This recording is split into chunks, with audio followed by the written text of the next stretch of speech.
Hello everyone, আমি শ্রাবণী। আমার একটি নতুন ব্লগে আপনাদের অনেক অনেক স্বাগত জানাই। তো আপনারা সবাই কেমন আছেন? আশা করছি খুব ভালো আছেন, আর আমরাও খুব ভালো আছি। তো আজকে আমি আপনাদের সাথে শেয়ার করব পকোড়া কারি রেসিপি। আপনারা পুরো ভিডিওটি শেষ পর্যন্ত দেখুন। তো পকোড়া কারি খেতে কিন্তু এই গরমের জন্য অনেক ভালো, মানে যা গরম পড়েছে, আমরা আজকে পকোড়া কারি শেয়ার করব।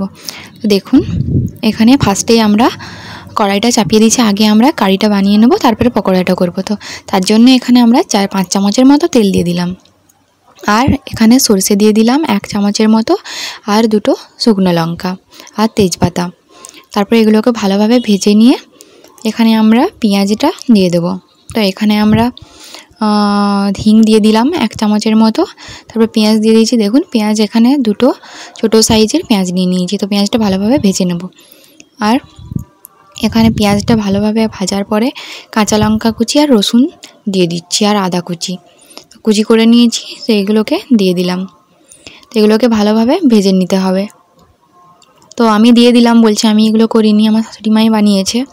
তো আর এখানে দেখুন গোটা ধনে দিয়ে দিয়েছে, আর 1 চামচের মতো নুন দিয়ে দিয়েছে, আর 1 চামচ হলুদ গুঁড়ো দিয়ে দিল, 1 চামচ জিরে গুঁড়ো, আর 1 চামচ ধনে গুঁড়ো,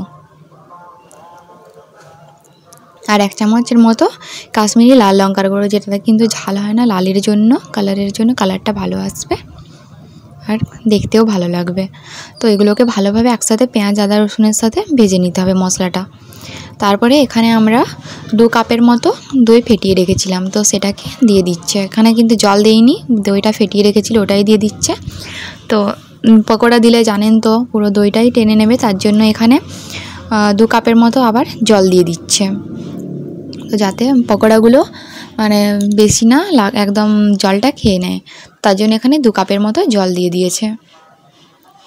পকোড়া দিলে কিন্তু কারিটা একদমই শুকা শুকা হয়ে যাবে, মানে টেনে নেবে। দেখুন আমাদের কারি একদম রেডি। স্বাদ মতো নুন দিয়ে দেবেন। তো এখানে দেখুন বন্ধুরা, পকোড়া বানানোর জন্য আমরা এখানে তেল নিয়ে নিয়েছি। তারপরে একে একে সব পকোড়াগুলো ভাজা হয়ে যাবে।